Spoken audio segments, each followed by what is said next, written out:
يا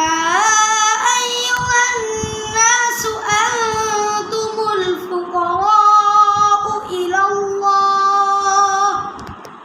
والله هو الغني الحميد إن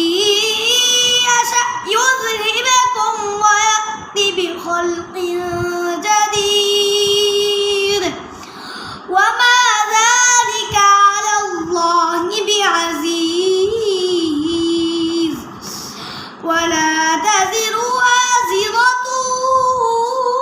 وزر أخرى ثم